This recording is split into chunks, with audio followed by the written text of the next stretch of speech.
Hay una idea en inversión hotelera. Muchas operaciones no se ganan en la compra, se ganan o se pierden mucho antes. En cómo estructuras el capital, en el contrato que firmas, en cómo planteas el CAPEX y en saber desde el primer día quién te va a comprar ese activo. En el episodio de hoy, Miguel Casas, director de Hospitality en Stonberg. Invertir no es comprar hoteles, es transformarlos.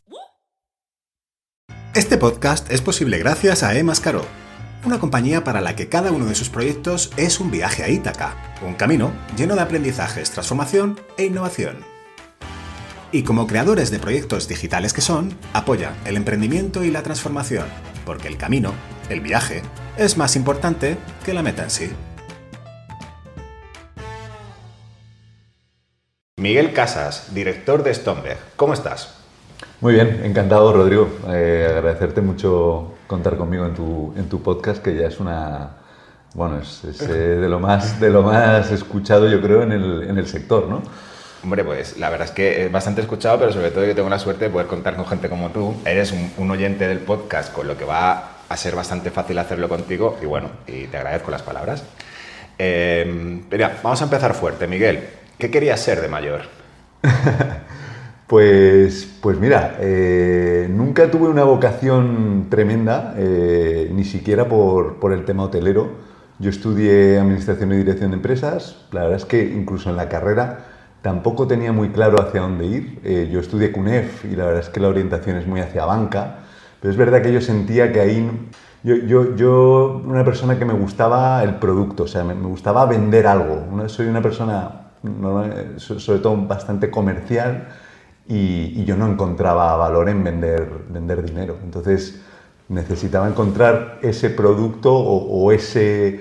algo que tuviera cara y ojos para dedicarme a ello, ¿no? Y el tema de los hoteles llegó casi por coincidencia. Coincidencia, porque tú estuviste en CBRE previamente y, oye, ¿cuándo decides pasar de analizar a decidir, por decirlo de alguna manera? Pues mira, el tema de CBRE, la verdad es que empecé ahí justo a través de la bolsa de trabajo de la universidad. Yo dije, oye, es un tema de hotelero. Yo vivía en Canarias. Por circunstancias de mis padres viví 9 años en Canarias, entonces el turismo yo sí que sabía lo que era. Sí.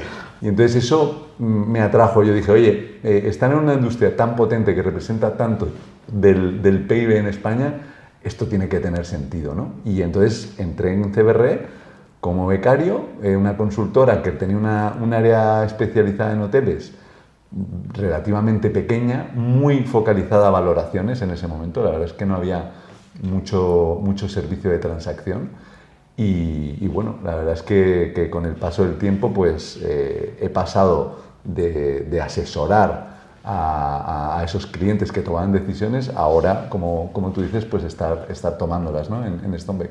Y curiosamente tengo una anécdota divertida, porque como dices, he escuchado mucho tu podcast y en relación a uno de tus invitados, que tú además te gusta unir unos a otros, y es verdad que somos una industria pequeña y muy cohesionada, nos conocemos todos, pero seguramente esta historia tu primer invitado no la conozca porque no se acordará, pero mi primera visita, yo llegué a CBRE y al mes me mandan a hacer una valoración. Yo decía, bueno, yo es que no tengo absolutamente idea de qué es esto con 23 años, y me mandan a un hotel en Fuerteventura, que era el Occidental Fuerteventura, porque estábamos valorando toda la cartera del Occidental Mundial. Claro, me hablas de Miguel Villarroya, que claro, estaba en Occidental. Claro, era el director del hotel. Entonces, me acuerdo perfectamente de él. Luego no he tenido, la verdad es que trato con él, pero es la primera tarjeta de visita que yo recibo profesionalmente. O sea, la primera tarjeta de visita que tú recibiste fue la de Miguel Villarroya cuando era el director del hotel. Sí. Y fue el que me hizo el tour del hotel, me explicó y tal. O sea que bueno, ahí empezó mi andadura, que en ese momento pues era más valoración, consultoría. Era un momento de mercado que realmente no había un trabajo para nada importante en la parte de transacción. Sí que estoy hablando del año 2006, 2007. Ahí empezamos a intentar hacer alguna transacción y bueno, y luego a partir de que llegó la crisis, es verdad que se empezó a dinamizar mucho con la entrada de los fondos a través de la deuda, en principio, y luego ya con el capital más institucional, sobre todo a través de la operación que hizo Azora con Barceló, que ha sido la operación que ha cambiado, yo creo, bueno, siempre lo digo, que es la que ha cambiado el sector inmobiliario hotelero español por el volumen, por el capital que entró y por el buen retorno que ha dado también pie a que otros fondos y que se ha institucionalizado. Se ha institucionalizado. Muy bien. Y Miguel, ¿qué errores no cometes hoy que viste cometer como asesor a tus clientes inversores? Es una muy buena pregunta. Mira, una de las cosas que somos bastante, incluso diría, obsesivos en Stonebeck Hospitality, es el tema de los contratos, ¿no? De cómo confeccionar el contrato perfecto para que no pasen ciertas cosas, ¿no? En primer lugar, y hablo siempre de contratos de gestión, que es lo que hacemos en Stonebeck y que es en lo que creemos, ¿no? Nosotros creemos en tener todo el riesgo del activo, de la operativa, y delegar la gestión diaria en un operador profesional. He visto errores muy grandes cometidos con malos contratos. Muchas veces el propietario, por desconocer el sector, seguramente, quizás va muy rápido o tiene mucha prisa en firmar el contrato de gestión. Y eso hace cometer ciertos errores que para mí principalmente son en la capacidad que él tiene de hacer asset management y en la liquidez futura del activo, ¿no? Y en esas dos cosas nosotros somos pues muy firmes. El hotel es nuestro y lo queremos vender de la manera que genere mayor valor a la hora de la salida. Y entonces, bueno, pues muchas veces tenemos negociaciones bastante largas para intentar llegar a donde queremos, pero al final siempre acaban entendiendo los operadores que nosotros necesitamos entrar a tomar decisiones y que el hotel se tiene que vender en algún momento, ¿no? Y bueno, o sea, y la gestión de cláusulas de salida, por ejemplo, sería fundamental. Eso es bastante importante. Todo depende, ¿eh? O sea, no somos cerrados a una forma o a otra. Sí que nosotros necesitamos saber que si el hotel no está funcionando, tiene que haber un repensamiento de cómo se están haciendo las cosas y luego que el mercado de inversión ha cambiado mucho, ¿no? Y hoy se valora muchísimo la posibilidad de gestionar ese hotel independientemente de la marca que sea. Entonces, pues bueno, los flip to franchise, que además yo creo que ahí estamos muy incentivados, la cadena y el inversor se están viendo mucho, porque yo entiendo, ¿no?, que una cadena necesita posicionar el hotel de la manera que quiere, sobre todo si estamos en las gamas altas de marca de estas grandes operadoras. Pero luego llega un momento que el hotel, oye, ya tiene sus estándares, sus procedimientos operativos y que puede vivir perfectamente con una franquicia. Y eso es muy atractivo para cierto tipo de inversor. Y Miguel, y esto me hablabas de la liquidez del activo, me has estado hablando de una línea y quiero comentar otra contigo. ¿Cómo de importante para ti es saber a quién le vas a vender el activo antes de comprarlo?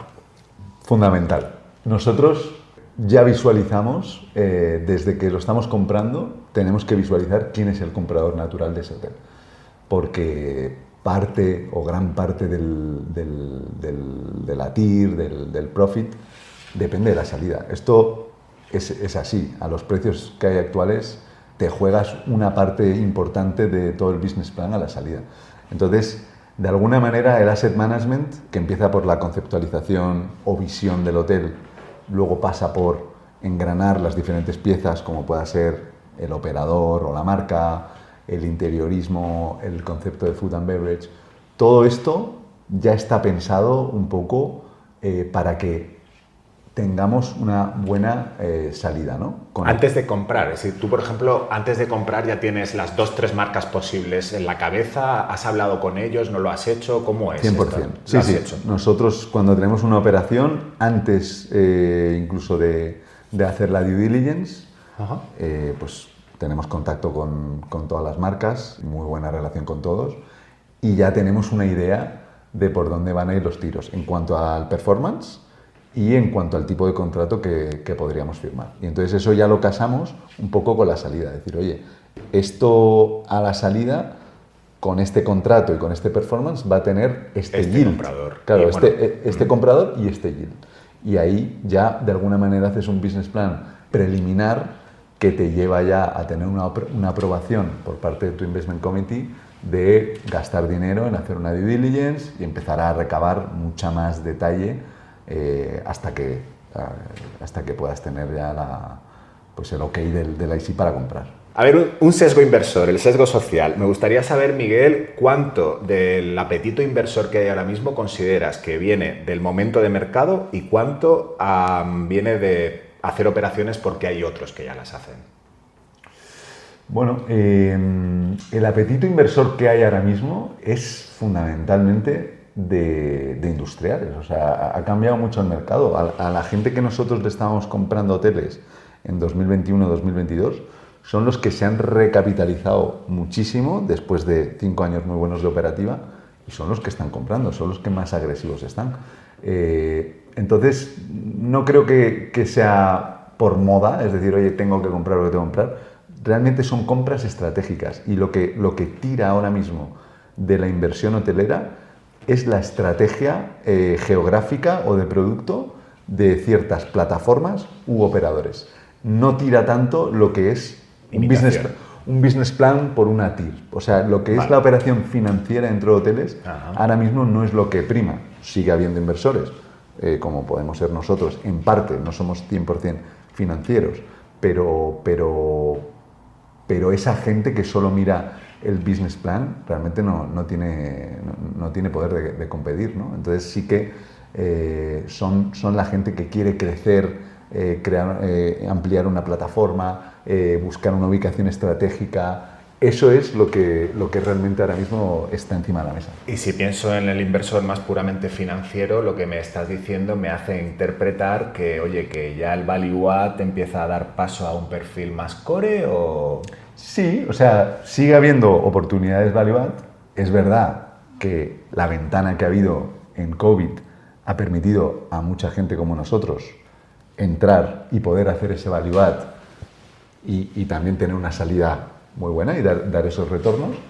Ahora está todo mucho más comprimido, con lo cual ahora lo que tienes que tener es acceso a oportunidades off-market, que realmente es uno de nuestros valores añadidos, es decir, tener esos tentáculos por el mercado y poder entrar en operaciones a un precio que permita hacer un value add.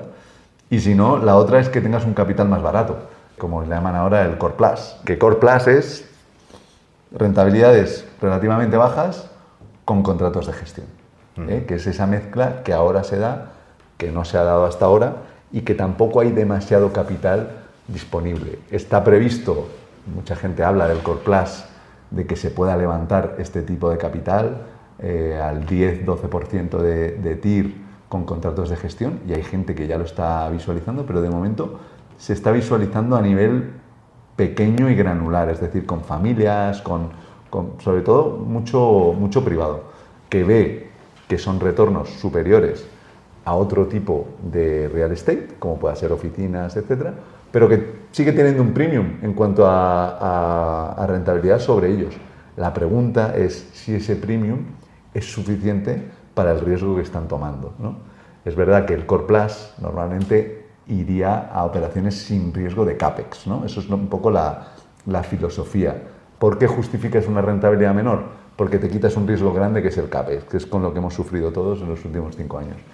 Entonces, bueno, se está desarrollando, se está hablando mucho de eso, pero tampoco es que haya pockets, como dicen, grandes para Europa o incluso Estados Unidos o tal, que estén entrando todavía a gran escala. Eso está todavía por demostrar.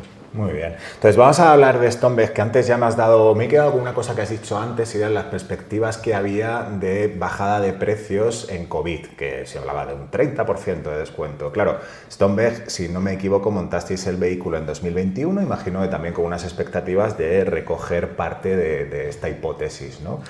Si no me equivoco, habéis invertido cerca de 500 millones de euros en un portfolio de 7 establecimientos y a día de hoy habéis levantado, que ha sido público no hace mucho, capital con Mutua madrileña y me gustaría que me contaras un poco en qué punto estáis y este levantamiento de capital hacia dónde se dirige. Fenomenal. Pues empezando por lo de nuestro portfolio y los precios. Espera. Hasta aquí la primera parte del episodio. En la segunda parte, aprendizajes y errores en la creación de valor. Cómo se gestiona el CAPEX, por qué cada activo tiene su propia marca y por qué, a veces, poner marca no es la respuesta. Realmente, nosotros hemos comprado activos muy buenos. Entonces, no hemos ido buscando, no somos un fondo, por así decirlo, oportunista o como le llaman, ¿no? mal hablados buitres, que sí que su business plan consiste en rebajar el precio todo lo posible y luego hacer poco en el activo. Nosotros somos transformadores de activos hoteleros y lo que hemos hecho es aprovechar el COVID para entrar en activos muy buenos a precios razonables. No es que hayamos conseguido unos descuentos del 30%, yo creo que no. Pero lo que sí que hemos conseguido crear son hoteles que son muy defensivos, que tienen un concepto pues, muy marcado, que tienen una potencial liquidez muy buena. Y eso es por lo que hemos conseguido crear este portfolio. Y lo bueno es que hemos conseguido invertir, como tú dices, esos 500 millones. También hemos invertido con managed accounts alrededor de otros 300, o sea que hemos conseguido invertir, que eso no todo el mundo lo puede decir. Ahora pasamos a una nueva fase con Mutua Madrileña y estamos súper contentos del acuerdo al que hemos llegado porque es una casa súper fuerte que es una de las gestoras de wealth más grandes de España, ¿no? Después de los bancos probablemente sea el número uno, y ahí lo que vamos a hacer es un poco replicar lo mismo que hemos hecho porque sigue habiendo oportunidad. Como te digo, en menos cantidad, es decir, no hay tantas oportunidades en número, pero sigue habiendo oportunidades que creo que para el equity que vamos a levantar podemos crear un portfolio interesante de 5 o 6 hoteles. Tipo de capital y estructura financiera, Miguel. ¿Hasta qué punto la tesis la define el activo o el tipo de capital que tienes detrás?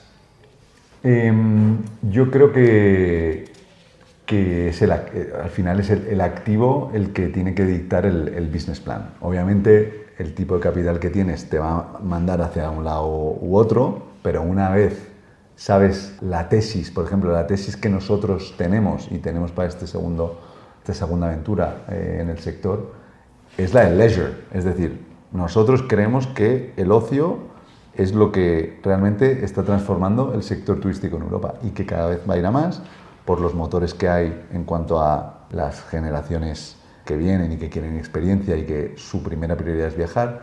Luego, todos los mercados emisores que van a venir hacia Europa, que son pues, los países con mayor población del mundo y que la capa media de la población está también orientada a viajar.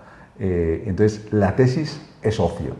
Y luego, a partir de ahí, consigues el capital y luego ya te vas activo por activo a montar ese engranaje para que un hotel pueda ser un hotel hoy en día corporativo, aburrido, que no tiene ningún sentido en dónde está en la ciudad, y ahí nosotros meter los ingredientes para que al final el cliente lo valore. O sea, aquí va un poco de construir todo a partir de qué es lo que quiere el cliente o qué es lo que va a buscar el cliente dentro de un año, dentro de 2 años, y adelantarnos a esas tendencias, aplicarlas al activo y construirlo hacia arriba. Muy bien. En alguna ocasión te he escuchado decir que está muy complicado levantar capital, pero en cambio hay muchísimo apetito por invertir en hoteles. Yo creo que el capital siempre va buscando oportunidad y entonces tienes, a la hora de levantar capital, ahora mismo pues tienes una dicotomía difícil, ¿no? Por un lado es un mercado súper sólido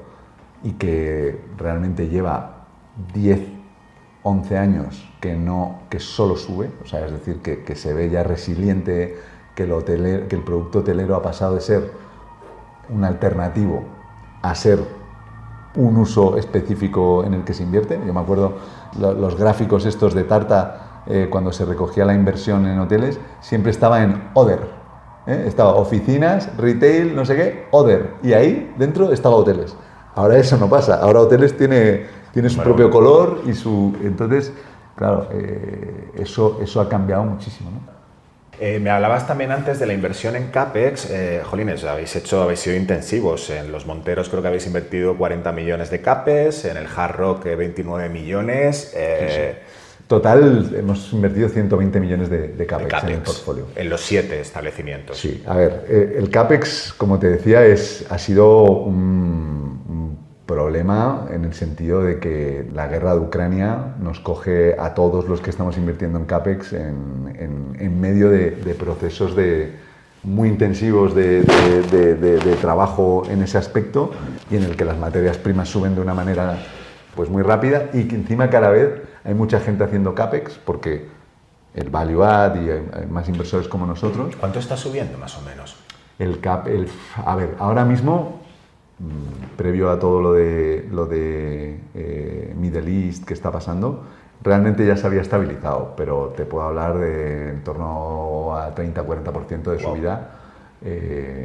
Y la verdad es que lo hemos capeado muy bien, ¿eh? Tenemos un equipo muy potente que tiene experiencia, viene de experiencia en desarrollos muy grandes en residencial, logístico, es decir, el paraguas de Stonebeck, sobre todo el trabajo previo que se ha hecho en España desde la fundación de Stonebeck en 2015, se ha dedicado sobre todo al desarrollo de promociones y otros asuntos muy relacionados con el CAPEX, ¿no?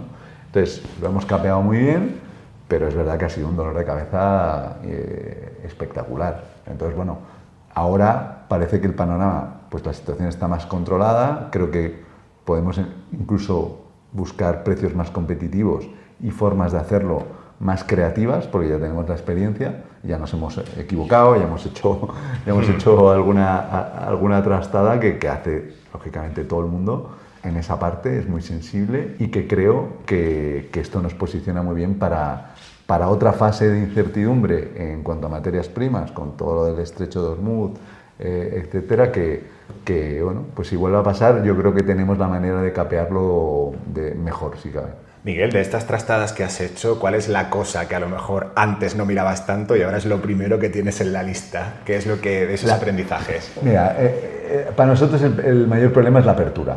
O sea, tienes que aprovechar cuando estás en un fondo de inversión como el nuestro y tienes capital exigente, tienes que ir muy rápido y tienes que aprovechar el tiempo. El tiempo es lo que te dicta los retornos, ¿no? Entonces, hay que ser muy eficientes con la obra, y los hoteles de temporada tienes que hacer la obra en invierno. O sea, ahí no hay más tutía. Tienes que correr todo lo que puedas para encajarlo en un invierno. Claro, cuando tienes CAPEX de 20 y pico millones de euros, como hemos hecho nosotros en Mallorca, que justo la semana que viene reabrimos Sarena de Muro, ya con el concepto totalmente implementado y muchas mejoras que hemos hecho este invierno. Pero fíjate, la diferencia, por ejemplo, en el Hotel Hard Rock, es un hotel, tenía 400 habitaciones, lo redujimos a 367, 383, porque hicimos más suites, pero fíjate, la apertura, como tenemos que abrir, la apertura la hicimos por bloques. Abrimos primero, digamos, el bloque A, hicimos el verano con el bloque A, cerramos todo el hotel en invierno y volvemos a abrir con el bloque A y el bloque B, ¿vale? Esa es una manera de hacerlo. La otra manera que hemos hecho en Mallorca también son como dos edificios, pero ahí hemos hecho también en dos partes, para aprovechar el verano, porque optimizamos mucho. Lo hemos hecho diferente. En vez de abrir primero un bloque y luego el otro, lo que hicimos fue, en el primer invierno, hacer el back of house y mechanical equipment, dejar el hotel estéticamente como estaba, pero arreglar las tripas. Abrirlo de manera white label durante un verano, volverlo a cerrar y ahí implementar la parte estética. ¿Ves que son dos maneras, no? Una es por edificio, y entonces, ¿cuál es mejor? La segunda. La segunda. La segunda. Porque abrir un hotel con la mitad del stock y que la gente perciba que eso está medio nos ha causado más disrupción que hacerlo de la manera que te comento. Porque lo bueno de que el operador pueda entrar white label, que eso es algo que hay que negociar y que lógicamente no todo el mundo está dispuesto a hacer. Incluso antes de que tú ya hayas implementado el nuevo concepto, el nuevo interiorismo, el nuevo restaurante, etc., el operador ya lleva un año ahí. Ya ha podido examinar al personal, ya ha podido contratar a un director, ya sabe quién vale, quién no vale cómo va a hacer la comercialización en el año que viene. Entonces, todo eso es muy interesante. Sí, interesante. ¿Sabes? Me tienes que echar un cable, Miguel, porque me está encantando hablar contigo, pero es que a cada frase que dices se me ocurren 16 preguntas. Entonces, te voy a hacer 3 porque me parece muy interesante, o sea, porque quiero hacer esas 3, pero vamos a ver si las resumimos como muy rápido y así te puedo preguntar más, ¿no? Me estás comentando esto porque el Hard Rock, la marca Hard Rock, está operada, el hotel de Marbella lo opera Palladium. Esto es lo primero. Palladium es el operador de Hard Rock Marbella.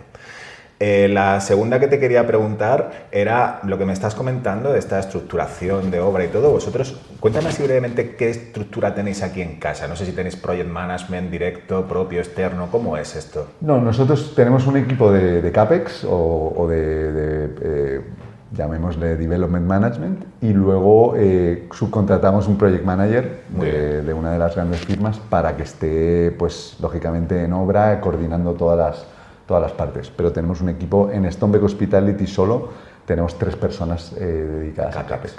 ¿Y qué retorno marginal debe tener el CAPEX? A ver, nosotros los retornos sobre CAPEX los solemos ver, ahí se puede hacer un puente, un bridge sobre lo que hace el hotel antes de CAPEX y después. Normalmente lo medimos después de hacer el CAPEX en acciones extra, ¿no? O sea, si nosotros vamos a hacer un proyecto de CAPEX independiente, véase, oye, voy a mejorar, como estamos haciendo ahora en Hard Rock, voy a mejorar el lobby.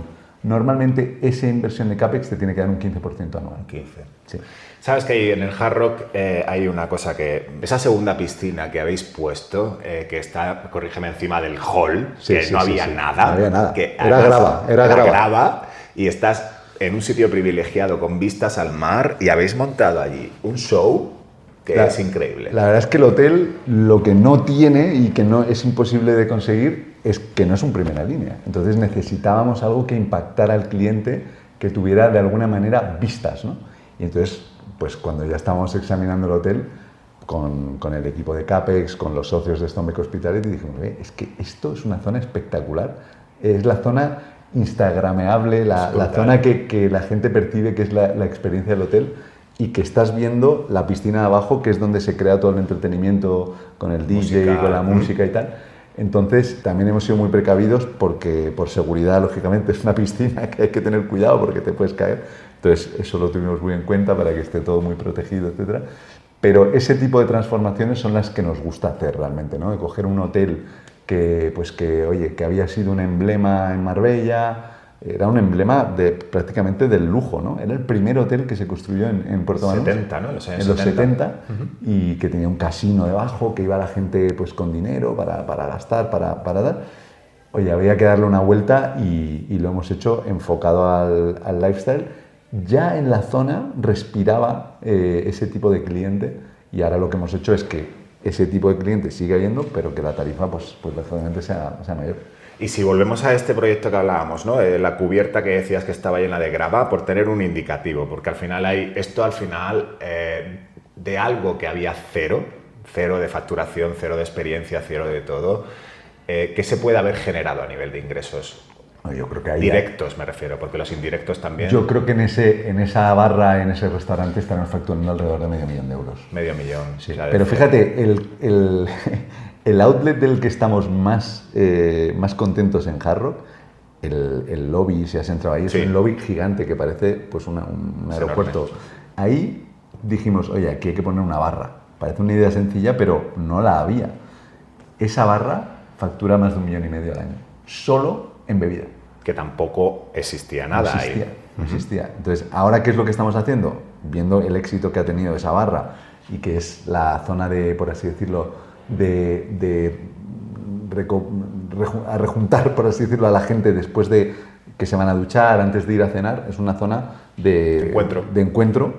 Lo que hemos hecho es ampliar la oferta de F&B donde estaba la tienda de Hard Rock, que estaba justo enfrente de esa barra. Hemos creado un sports bar y podemos servir comida, con lo cual ya va a ser un imán, ¿no? Para que la gente se quede ahí un rato, incluso a cenar, etc. Porque el hotel está ahora mismo en ramp up, pero ya con estos 2 pequeños ejemplos que me has dicho, ya no había nada y se han facturado ya €2.000.000. Bueno, no está nada mal, ¿no? Sí, nosotros, el hotel prácticamente está llegando a estabilización, está haciendo unos números muy buenos, pero como puedes ver, nuestra obsesión es siempre seguir construyendo nuevas palancas en los hoteles para que esa rentabilidad siga incrementándose, ¿no? Es algo que, y cuanto más tiempo hemos tenido el hotel en cartera, pues más palancas vamos encontrando, ¿no? ¿Y qué porcentaje de ADR han subido las habitaciones? El doble. ¿Han duplicado? Sí, se han duplicado. ¿Y es cierto que cada activo tiene una marca? Cada activo tiene una marca, sin duda. Es verdad que hay marcas que se parecen mucho a unas a otras, ¿no? Y que en el mundo en que vivimos, en el que las grandes operadoras condensan tantas marcas, a veces es difícil elegir, ¿no?, la marca, y que muchas veces pues te ves abocado a la que más te están intentando ofrecer, ¿no? Que eso hay que huir un poco de ello, porque al final todas las empresas tienen su plan de expansión y, oye, deciden que esta es la marca que va aquí, pero luego si te pones a rebuscar, pues al final hay como 2 o 3 marcas que realmente te pueden encajar dentro de esa misma organización, ¿eh? Ya no te hablo de las otras diferentes. Y también, contestándote a esta pregunta, todo activo tiene una marca, pero también puede ser que no la tenga y que puedas crear una marca tú solo para el activo, que no sea una marca hotelera o adherida a un operador. Nosotros, por ejemplo, en Sarena de Muro era el Hotel Palace de Muro. Nosotros hemos creado una marca, hemos creado una experiencia del cliente, un guest journey, o sea, hemos hecho ese trabajo, y luego es un Destination by Hyatt. O sea, el motor que va detrás o debajo del coche es Hyatt, pero la marca realmente es percibida como Sarena de Muro. Y eso la verdad es que nos gusta mucho. Es lo último que estamos haciendo. Nos hemos ido desde Hard Rock, que es la supermarca por autonomasia, a ir yendo más a crear nosotros la marca que se adapta a la zona, que pensamos que el cliente le va a traer y lógicamente, si es necesario, poner un buen motor debajo.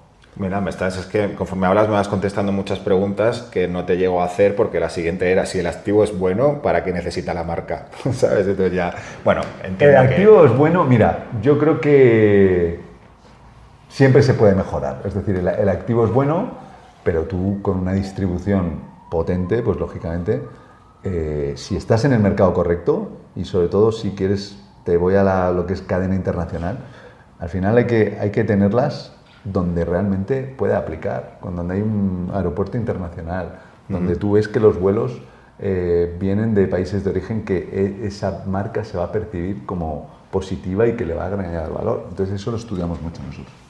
Miguel, ¿quién ha ganado más fuerza en los últimos años? ¿El hotelero, el propietario o las marcas? Bueno, en los últimos años yo creo que es el hotelero, ¿no? El hotelero industrial ahora mismo pues tiene mucha liquidez, tiene conocimiento, tiene sofisticación, cosa que antes quizás no tenía tanto, y yo te diría que los últimos 2-3 años tiene mucha fuerza, sobre todo en el mercado de inversión. Miguel, me gustaría que me contaras un poco sobre el nuevo fondo que habéis levantado con Mutua. Ya has comentado un poco que es un poco réplica a nivel de tesis o estrategia lo que ya veníais haciendo, pero a nivel de tiempos y rentabilidades, ¿qué es lo que esperáis? Quizás son rentabilidades un poquito más adaptadas a esta parte del ciclo, mid-teens en vez de 20%, por así decirlo. También queremos comprar hoteles buenos y, como te digo, sur de Europa en realidad es prácticamente de los mejores sitios en el mundo para invertir de esta manera, ¿no? Porque tienes una planta hotelera que se presta a ello, porque hay mucho hotel en mano de familias que realmente no han podido o no sienten la necesidad de mejorar los hoteles, y la verdad es que vamos a intentar replicar lo mismo. Quizás también... Porque vais no solo a España, sino imagino que Italia, Grecia, Portugal... Eso es. La idea es abrir también a Italia y Portugal, que tienen un poco una planta hotelera parecida a España. Es verdad que en Italia los hoteles son un poco más antiguos, en Portugal son un poco más nuevos, hablo muy en términos generales, pero sí. Lo bueno es que tenemos la plataforma de Stonebeck, otra vez ha crecido mucho en los últimos 2 años con la adquisición de Cromwell. Tenemos un equipo en Italia fantástico, no especializado en hospitality, pero sí en la parte de obras. Tienen bastantes JVs en otro tipo de usos, como logístico, residencial. Y esa plataforma, al final, es un poco lo que nos diferencia un poco de otros inversores, ¿no? Que tenemos la gente en el terreno, la gente local, invertimos con una visión internacional, pero tenemos a la gente en el terreno y hacemos ese puente y hacemos esos proyectos que quizás no se pueden hacer desde, como digo muchas veces, desde un ordenador en Londres, ¿no? Claro, te iba a preguntar yo si hay algo que a ti te parezca que hacéis distinto frente a otro fondo Value Add. Esta es una de esas cosas. Sí, a ver, con mucho respeto a toda la gente que se dedica a lo mismo que nosotros, ¿no? Yo creo que tenemos esa figura de ser operating partner y también inversor. Invertimos fuerte, no somos un asset manager, es decir, invertimos entre un 20 y un 50% en las JVs. ¿Con coinversión hacéis hasta un 50%? En modo JV sí. Ahora con el fondo de mutua es totalmente diferente, es un fondo regulado, etcétera, pero para JVs, no solo en hoteles, esto es una práctica de Stonebeck en general. Y entonces tomamos el asset management desde una posición muy fuerte en la parte de la estructura de capital. Y yo, fíjate, lo que más quizás destacaría a nosotros es, por esas capacidades en el terreno, somos muy rápidos ejecutando, porque ya conocemos la idiosincrasia de la operación, conocemos la legalidad, conocemos el urbanismo, vamos bastante rápido y eso te acerca a cerrar oportunidades mejores y a mejor precio. Y luego, otra cosa que creo que me gusta mucho de Stonebeck y que nos diferencia es que somos bastante atrevidos y bastante creativos en las soluciones que damos. Es decir, nosotros no significa, oye, tengo que comprar un hotel, le tengo que poner una marca, tengo que hacer asset management. No, o sea, realmente podemos poner una marca, pero podemos no poner una marca. Podemos contratar con una cadena local, como en el caso del Hotel Mongibello, que estamos con Concept, con Diego, que es un crack. Bueno, y con Marc. Y con Marc. Entonces, no damos una solución única para diferentes situaciones que hay, ¿no? Cada hotel es una situación que hay que valorar por sí sola y cada caso tendrá sus piezas del puzzle para poder montar la mejor solución para el capital. Muy bien. Voy a hacer un pequeño matiz porque has comentado antes Stonebeck y para quien no lo sepa, Stonebeck es un fondo de inversión de origen suizo que se invierte en diferentes segmentos inmobiliarios y en este caso tú diriges el área de hospitality, que por lo que me has dicho es España, pero con proyección hacia también internacional, sobre todo en Mediterráneo. Ese pequeño matiz. Es correcto. Miguel, ¿para ti qué es más importante, la valoración de entrada o la de salida? La entrada. No puedes depender, aunque antes te decía que la salida es muy importante para la TIR, pero tú no puedes hacer un proyecto dependiendo de un valor de salida. Yo creo que comprar a buen precio un buen hotel, ya no hablo solo de precio, que el hotel sea bueno y que lo compres a un precio razonable, te da muchísimo ganado a la hora de poder hacer asset management, de poder hacer CAPEX, de poder implementar operador. Con lo cual yo me decanto por la entrada. Me voy a sentar con Carlos Nieto y me gustaría que me dejaras una pregunta para hacerle en tu nombre. Pues mi pregunta para Carlos, al que tengo mucho aprecio, sería, después de dominar, yo creo, ¿no? en Europa y ahora creo que también lanzando hacia otros destinos, el all inclusive de lujo, ¿hay hueco o tenéis pensado moveros hacia la capa quizás que no domináis tanto y que las hoteleras españolas sí que lo hacen, tanto aquí como en el Caribe, que sería pues el upper upscale 4 estrellas en el formato todo incluido? Y, bueno, esto lo preguntas también por una cuestión de interés personal, ¿no? Por saberlo, imagino, ¿verdad? Por supuesto. Muy bien. Sí. Pues Miguel, me está encantando hablar contigo y la verdad es que seguiría horas y horas, pero claro, no te quiero quitar más tiempo y normalmente siempre me gusta a los invitados preguntarles si les gusta leer y si tienen alguna recomendación de lectura.